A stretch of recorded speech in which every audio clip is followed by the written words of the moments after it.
Hello, everyone. Welcome to Sports Shorts Daily. Ronnie Rance alongside Tommy Chrysan. Sports Shorts presented by LeBear's Casino. TK joining us today over at Tremonti's Meat and Seafood in Baton Rouge. Both rocking the Louisiana Sports Hall of Fame polos today. That was not planned, but of course, the Louisiana Sports Hall of Fame, for those that don't know, starts the induction weekend is the last weekend in June, 26th through the 28th. Go to lasportshall.com. The induction ceremony is a hardcore sellout. We're actually having to rearrange our seating to try to take out some tables to put in some more stadium style seating to try to accommodate the requests. We do have spots available with the Hall of Fame celebrity bowling event that we have in Alexandria on June 27th. And a lot else going on. But anyway, TK joining us over at Tremonti's Meat and Seafood. And of course, last night, by the way, the Baton Rouge Rougarou won a game 4-3. The Rougarou now 7-2 on the season. Off to a good start, one game ahead of the Acadiana King Cutters in the Louisiana division. And the Rougarou were losing 3-2 in the bottom of the ninth. Ended up scoring 2 runs thanks to some not too good relief pitching by the Bombers, who wound up hitting a couple of batters and walking a couple batters. But you know what, Tommy? I don't feel bad about it because the Rougarou gave it to them in the top of the eighth, doing the same way, walking guys and hitting guys. So karma worked out. The Rougarou ended up winning the game and now improved to 7-2. They play tonight at 7 with fireworks. That's if the weather doesn't cancel tonight's ball game. And at the moment, if I was a betting man, I would say they're not going to be playing. It has been storming in Baton Rouge. It is going to continue to storm all day, according to the radar, and not just green storm. We're talking yellow and red storm. So we will see. We won't make a decision till later today, but it doesn't look good. Yeah, keep up with all the social media for Baton Rouge Rougarou. And if something is posted there, then you can count on it. And I know you and the staff and me, we'll all be monitoring everything, and we'll keep everybody up to date. So it's supposed to be 7 o'clock tonight, 7 o'clock tomorrow night. All right, TK, College World Series starts today, actually, but LSU does not play till 6 o'clock tomorrow night. Ticket prices have come down. They were a little crazy yesterday, day before, but they have come down now. They're still high for College World Series pricing, but if you want to get in the ballpark at the moment on SeatGeek, you can get into the ballpark for a little over $200. Get you in the park. I mean, it's not going to be a good seat, but you're in the ballpark, and this place only holds 25,000 people, so even the worst seat's not terrible. And if you're willing to wait, till because you don't want to pay. Let's say you don't want to pay $500, $600, $700 for really, much better seats. If you're willing to wait till 5 o'clock tomorrow, that's the best time to buy it. Now, most human beings get nervous, don't want to sweat it out, don't want to wait, want to have that bird in the hand. But I'm telling you, if price matters to you, wait till 5 o'clock tomorrow and buy the tickets. That's when the price will be at its lowest. Or actually, the price will be at its lowest at 655. But I'm not saying you necessarily wait till then, but definitely wait or 555 or whatever it'll be like. The Jello shot competition has begun. Tommy, I'm going to make a prediction. I've heard everyone say that the Jello shot record is going to be broken this year by LSU fans, which of course was set by LSU fans in 2023. And I want to say the number was around 65,000. For some reason, It was 68,888. Okay, there you go. 68,888. I'm going to say it's going to be under. It's not going to be broken. That's my prediction. I could be wrong. I don't know if Gordon McKernan and Todd Graves are going to write these big, massive checks to break the record like they did in 23. I think they each did 15, 20 grand, something like that, or whatever worth of shots. I just don't think it's going to happen this time around. I think the novelty of it has worn off a little bit for those big donors to just write big checks to be silly. Now, I want to say Rocco's donates $1 of the $5 shot to charity. Have you heard that, Tommy? Yes. Yeah, they made a big donation, I think, to a food bank. Okay. or something. They did it in Omaha, and then I actually think they made a contribution in the Baton Rouge area to some organization. I remember seeing a little something about that. 'Cause, I mean, we can do the math. I mean, 68,000 shots at $5 each. I mean, that's between over $250,000. So I think you could throw a few dollars to the food bank or to the Rougarou or something like that. Yeah, that's it's actually around $350,000. I would say that. Oh, by the way, Rally Cap Brewing Company in Baton Rouge. It's over there off Industrialplex. In the Industrialplex, Rally Cap Brewing Company. They have good pizzas and homemade beers and all that, and it's got a baseball theme to it. They're opening one in Omaha next year, so there'll be a Rally Cap up in Omaha. I think before the World Series of in 26. Um, but I'll say that I just think, Tommy, that I think they'll still ton a ton of shots and all that kind of stuff, and LSU will dominate that, no question. I just think that the big boys that made the difference and sold the gazillions of shots. I don't know if this time around they're going to go ahead and write those big checks. I think it was a little bit of a novelty, a one-off thing. We shall see. It could be wrong, but that's my prediction. Take the under on 68,888 is what I'm saying. Um, LSU baseball and media day and all that. It seems like the World Series is just getting bigger and bigger and bigger and bigger. It feels even bigger than it did when Skeens and Tommy White and Dylan Cruz went 2 years ago. I could be wrong, but it just feels like there's more people trying to go than ever. Like I said, ticket prices are 250 a piece on up right now. Yeah, no, it's a spectacle. It's a great event. We've loved it since the '64 team started. Now we're down to 8, and you and I and thousands of people loving it.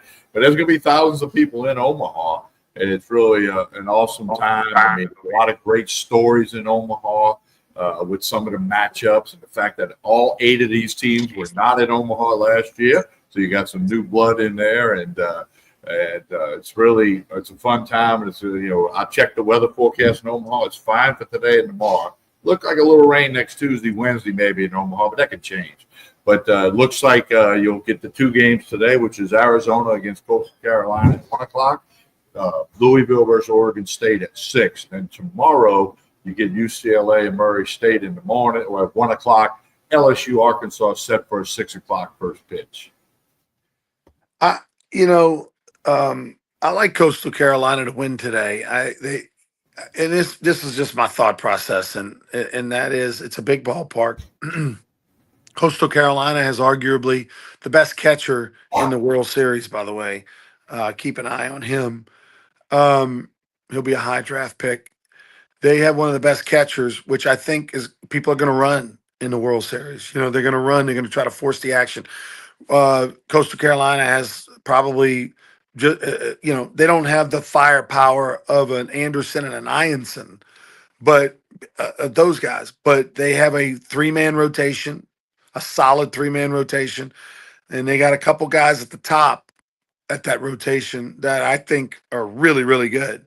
Morrison, number 2 starter, was the number 2 starter at Super Regionals, was the Sun Belt Conference Pitcher of the Year. Their Friday night guy, 6'6" righty, could have been the Conference Pitcher of the Year. So I definitely like Coastal Carolina today to beat Arizona. So look for that one. Murray State. I don't know how you can pick Murray State. I mean, this is their first time to the dance. Back in the old days, Coach Bertman said you got to get there once or twice or 3 times before you lose. Now, Coastal Carolina proved that wrong 9 years ago. They won the World Series first time ever going. This day and age, you got players that are, more worldly, right? They watch videos. They're more up to what's going on. Things, virtual reality, you feel like you've been there even if you haven't. Murray State played well at Ole Miss, which is a super tough place to play at Swayze. And then they went and played over at Duke, a much smaller venue, but then, backs against the wall, got it done. So I don't know what to think of this Murray State team. I predicted they would beat Duke in that super regional, but I'm not. I think this is where it ends for them. I think they are an 0-2 in barbecue. Thanks for coming. So I like Coastal Carolina today, though, to win against Arizona. Yeah, I like Coastal Carolina. They're really good. And, Sun Belt's very good baseball conference. And they survived that thing, so that's good. But it's going to be fun. What does Murray State do? It was reported their coach makes $68,000 as the head coach at Murray State. Okay, now, Jay Johnson makes that in a couple of weekends. All right, but anyway, it is what it is. It's a great story. It's great about baseball. It's great about college baseball. And I'm looking forward to all of the stuff from Omaha. I'm watch a ton of it. Mix it in a little U.S. Open now and then. I got to do that. But it's going to be a great time in Omaha. It's going to be some really good baseball. A lot of guys in Omaha. See, here's the thing, too. Years ago, when you went to Omaha, you learned some names of some teams, especially if they win a couple years in a row.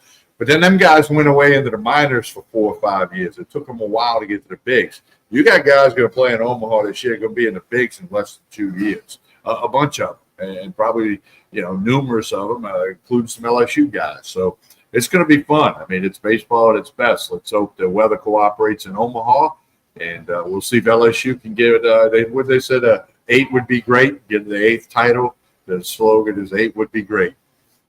By the way, speaking of Murray State's coach making 68,000, it was falsely reported that he cuts his own grass. He made sure to let people know that he does not cut the grass. He has a grass cutting guy. So I thought that was funny at the press conference that he let it be known that no, I do not take care of the field. We have someone who does.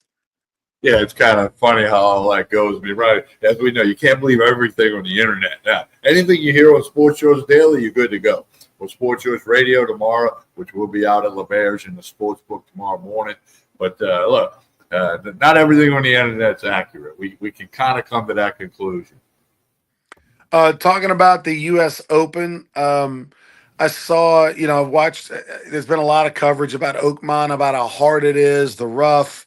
There was a number 4 handicap player who played it the other day and shot a 106. They showed that on the internet. A number 4 handicap shot a 106. What do you think a 20 handicap would shoot at Oakmont right now, Tommy, if I went out there and played it? I will be honest with you. And I went to Oakmont in 2007 when Angel Cabrera won. I walked all 18 holes. If they have the rough like they have it for the U.S. Open, I'm going to make a statement that may shock you. You and I wouldn't finish 18 holes. We Really? wouldn't finish 18 holes. It would be too brutal. I mean, getting the ball out of the rough is next to impossible. The greens are tough.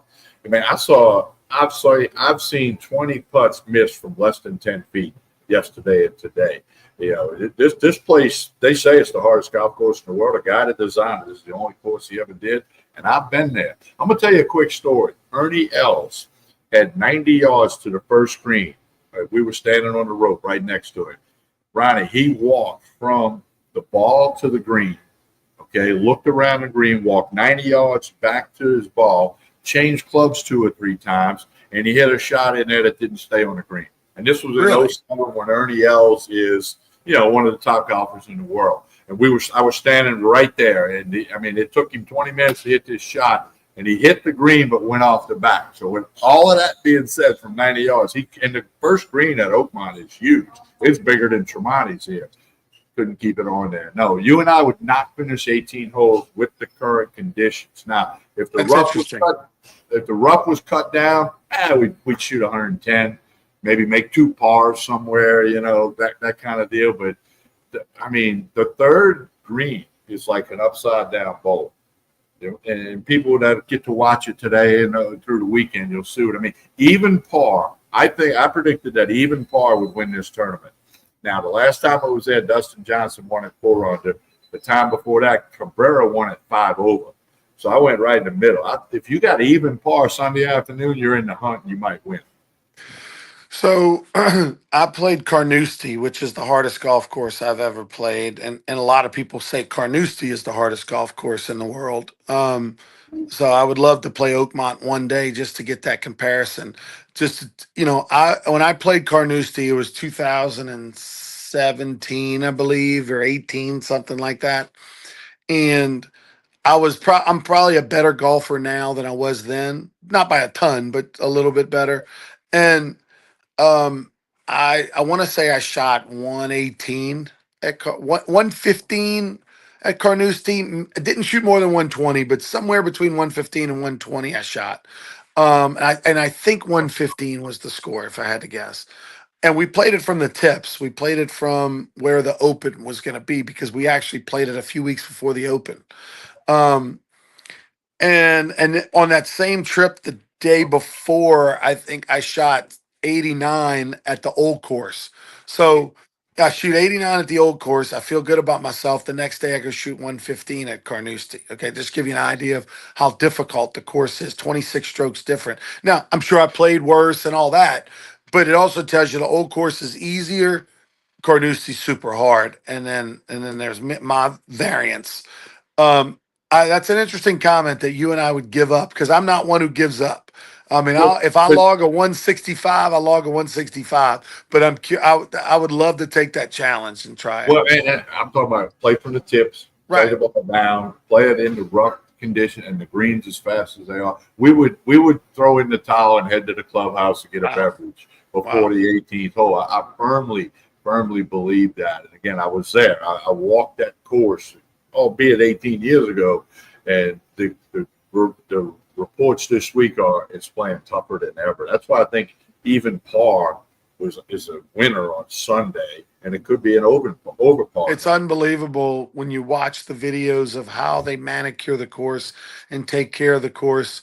It's impressive. It takes an army of people, push mower, lawn mowers, and just the different angles that they have to. It's a work of art. It truly is a work of art how they take care of that golf course. They redid all the greens 2 years ago, so the golfers who've been there a bunch, their notes from previous years aren't going to work. Okay, so that's why you're seeing all these. I mean, we're seeing 2 foot 8 inches away in Victor Hovland, three putted from 2 feet 8 inches. Three putted from two. I think I could two putt from 2 feet. I don't know. Maybe I can, but no, it's tough. And like they keep saying, they're not trying to embarrass golfers. They're trying to identify the greatest golfer. Because whoever's holding up that trophy, whoever wins on Father's Day, Sunday afternoon, is going to need like 2 weeks off mentally and physically. TK, tell us about Tremonti's as we get out of here. Well, they got a Father's Day sale on the Wagyu meats, on the strips, the ribeyes. They got all of that. Father's Day sale. Load up today, tomorrow, Sunday. Also, today they're going to have boiled crabs, 3 p.m. today. Boiled crabs. They'll have them ready to go for you. They'll be outstanding. They always are. So don't forget about that. Tremonti's Meat and Seafood. Also, don't forget Sports Shorts Radio tomorrow morning, 10 a.m. to 12 noon.